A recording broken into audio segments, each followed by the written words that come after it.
O drama começou quando eu, ao perceber que era personagem de um livro, amputei o dedo mínimo da mão esquerda, imaginando com isso arrancar pelo menos algumas letras das palavras que me descreviam, o que dificultaria a leitura e me possibilitaria talvez morrer.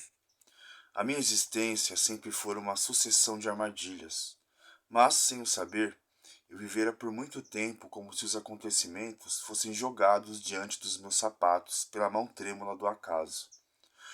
Também por meus atos, às vezes, em uma relação de faça e arque com as consequências, mas nada, nunca além disso.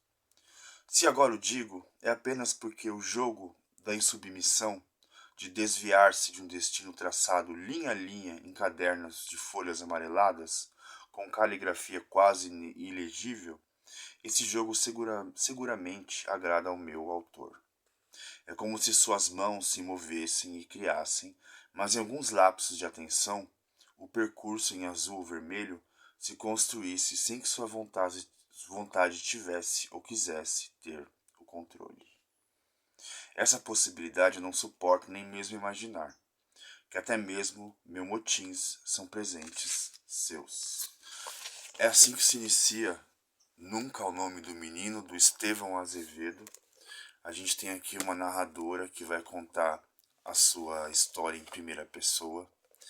E essa narradora, ela se crê, ela está certa de que ela é uma personagem de um livro, que a sua vida, todo o seu destino, os acontecimentos foram traçados até agora por um autor, por um outro, alguém que escreve e decide o seu destino.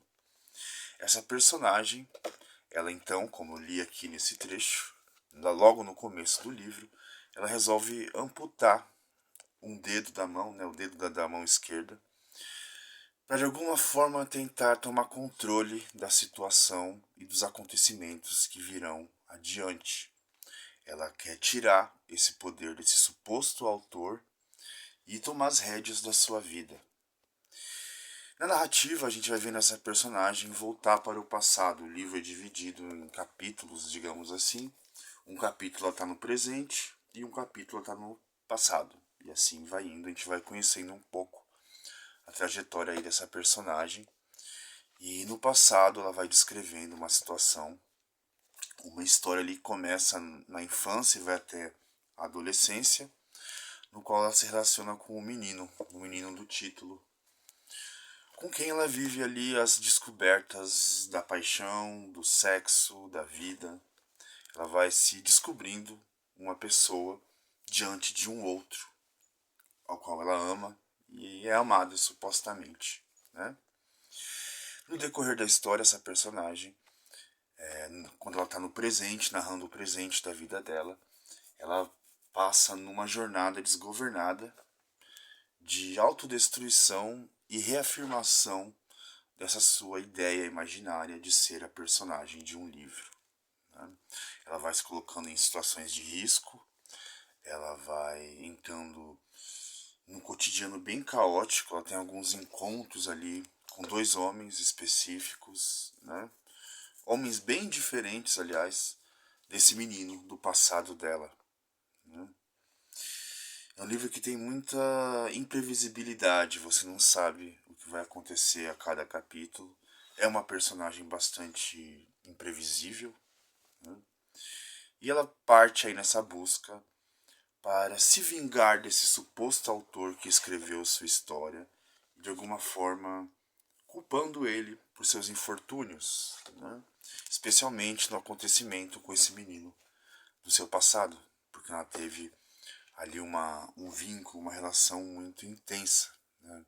Esse menino que a marca, esse menino que ajuda a formar quem ela é hoje, né? No presente do livro, né? Acontece um evento bem triste, bem traumático, né? Com esse menino. E ela segue a vida anos depois, quando se percebe, enfim, acredita que é, né, uma personagem de um livro, né? A gente vai vendo aí, de certa forma, uma decadência no sentido de o quanto era precioso ali aquela relação com aquele menino, o quanto de descoberta interessante ela vai descobrindo, né, ao longo dessa relação, diante desse outro enigmático. É um cara que ele escuta muito, né? Ele gosta de escutar, ele gosta de deixar as pessoas falarem, mas quando ele fala também, ele diz coisas muito impactantes, né? Coisas muito genuínas e profundas, vamos dizer assim, né? E no decorrer, anos depois, ela já é uma mulher adulta, ela trabalha como... Ela é uma artista plástica, né? Ela trabalha com artes, inclusive esse ofício que ela escolhe para a vida dela, uma artista plástica, se inicia no menino, né? Lá no passado o menino era interessado por artes, daí ela passa a se interessar por artes, enquanto o menino ele cai numa depressão bem profunda e no cotidiano dela, ela vai demonstrando, penso eu, né, me fez pensar. Eu fiquei me perguntando, aliás, né, durante a leitura do livro, será que essa ideia de que ela é um personagem de um livro não seria uma forma dela suportar as perdas que ela teve, as perdas que ela está tendo, a falta de controle diante da sua vida, né? Diante de suas ações, sentimentos. Não é uma forma dela pensar como se estivesse culpando algo maior pelo que aconteceu a ela, né? E fiquei pensando que muitas vezes esse lugar, né, de responsabilizar o destino, responsabilizar a Deus, né? Um escritor que está escrevendo ali sua vida, é muito comum no nosso imaginário, né? Seja ele consciente ou não, né? Talvez não seja tão incomum a gente muitas vezes se pensar e se imaginar dentro de um enredo maior, né? Eu acho que isso é muito notável, né, em algumas narrativas. E fiquei pensando, será que ela é mesmo uma personagem ou ela está criando essa ideia para poder lidar com o seu sofrimento, com suas perdas, com uma certa desesperança? Porque é uma personagem que vai seguindo um ritmo muito caótico, né, de enfrentar as coisas, uma postura caótica diante da vida. E ela busca essa independência, essa autonomia, ela quer se libertar desse suposto autor que escreve a sua vida e vai criando possibilidades, né? Por exemplo, quando ela corta o dedo, ela começa a imaginar se for um ator medíocre, um ator de romances mais piegas, agora vai aparecer alguém que vai me salvar dessa situação, né? Eu acabei de amputar um dedo. Se for um autor ainda piegas, ainda previsível, no final do livro eu vou reencontrar esse menino que eu tanto amei lá no passado e que faz parte de um momento tão precioso para mim e que hoje são só sombras, né? E também me fez pensar nessa leitura do quanto muitas vezes a gente tem uma dificuldade de nos responsabilizarmos por nós, né?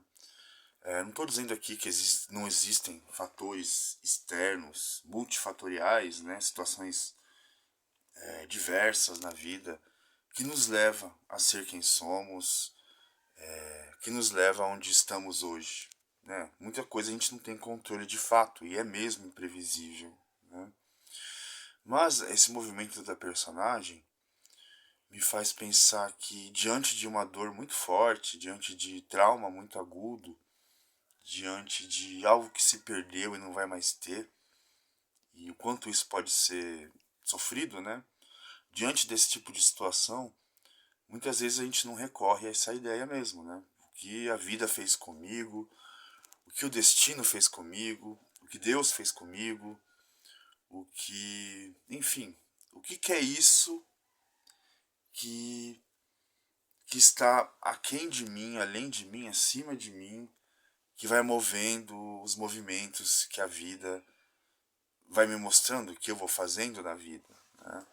Então eu pensei muito sobre essa questão da parte que nos cabe nos responsabilizar também, apesar da falta de controle que a gente tem numa, numa forma mais radical diante da vida, né? Dentro da vida, né? A gente depende muito do outro, a gente depende muito das oportunidades, a gente depende muito de um laço social que nos faz ser quem somos, né? Mas também há uma parte que nos cabe enquanto sujeitos, né?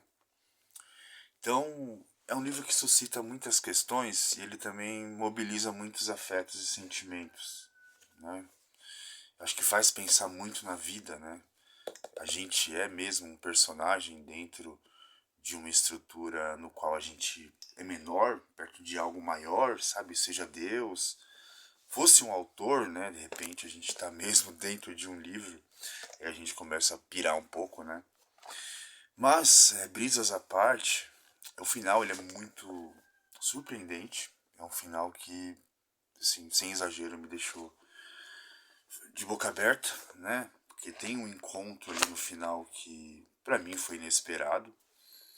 Mas, para além do que pode significar uma obra literária, uma obra de arte qualquer, né? Uma música, um filme, a gente, é comum as pessoas, né? A gente buscar significados, né? O que significou, qual que é a lição moral, qual que é a lição, qual que é a moral da história, né? E eu acho que, penso eu, né, que a literatura, as artes no geral e a vida, ela se torna mais interessante, mais ampla quando a gente tem a possibilidade de escapar um pouquinho dessa armadilha de querer dar sentido e significado a tudo, né? Como se houvesse em si um significado já pré-estabelecido e a gente precisa descobrir. Na verdade, a gente vai criando esses significados, né? Isso condiz muito com o processo de análise e psicoterapia, que é essa busca de sentido, né? Até para o que não tem sentido, essa criação de sentido, né? E é um livro, né, que trata aqui de uma meta-literatura, né? Uma personagem ciente de ser uma personagem que discute com esse autor, que nos faz pensar o limite do que é literatura e o que é real, e pensando aqui, né, o que é ficção e o que é realidade. A arte imita a vida imita a arte é vida, a vida é arte, sabe? Então, é um livro muito rico, muito surpreendente, de fato. Eu não esperava, eu comecei a ler. No início, fiquei um pouco irritado, talvez, pelo momento que eu estava, porque é um livro muito denso, no sentido de suscitar muitos afetos e descrever muitos afetos abstratos e complexos, mas que é capaz de atingir uma pessoa que esteja lendo, né, o leitor. Porque somos humanos, né? A gente também é movido por afetos, por dúvidas, por sonhos, por aquilo que é difícil de dizer e ser colocado, nomeado. E nisso a literatura, o cinema, a música, de uma forma geral, nos ajuda a suportar, a vivenciar, né? Então fica aí uma boa surpresa, Nunca o Nome do Menino, do Estevão Azevedo. E é isso. Eu acho que eu queria comentar porque é um livro que me pegou bastante. É um livro que despertou minha curiosidade muito pelo título, né? As incógnitas, né? Que menino, por que nunca o nome dele, né? Qual o nome dele? E é aquela coisa, né? Que a gente já tá meio que acostumado já com literatura, filme um pouquinho fora da curva, que foge um pouquinho dessa necessidade de sentido, resposta e explicação, vai entender que isso é o que menos importa aqui na experiência. A experiência em si tem mais a dizer do que um suposto significado que a gente busca.